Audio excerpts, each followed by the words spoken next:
Chinese military lashes out at American warships' intrusion in South China Sea.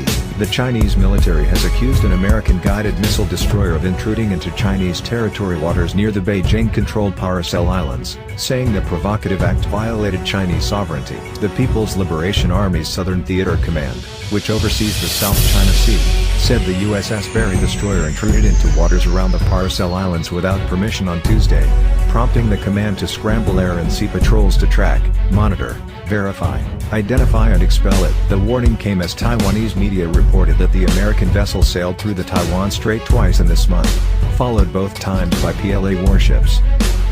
These provocative acts by the U.S. side have seriously violated China's sovereignty and security interests, deliberately increased regional security risks and could easily trigger an unexpected incident, a statement posted on the military unit's WeChat social media account quoted Li Huamin, a command spokesman, as saying, the acts were incompatible with the current atmosphere as the international community is fighting pandemic as well as the regional peace and stability. The Paracel Islands, known as the Xisha Islands in China and the Hoang-sa Archipelago in Vietnam, are a group of more than 30 islands in the South China Sea located between the coastlines of Vietnam and China. They are controlled by Beijing but also claimed by Taipei and Hanoi. In January, Li also lashed out at the U.S. for deliberate provocations during the Lunar New Year holiday after the USS Montgomery littoral combat ship passed by the Spratly Islands, also in the South China Sea.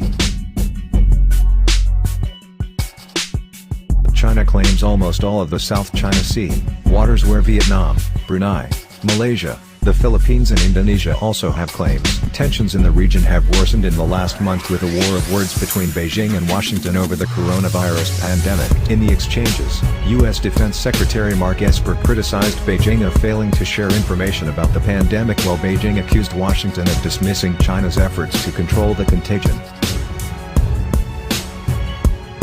Rather than joining forces to contain the pandemic, both sides have increased their military presence in the Taiwan Strait, as well as the South and East China Seas. On April 22, the Yokosuka-based USS Berry transited the Taiwan Strait before heading to the South China Sea.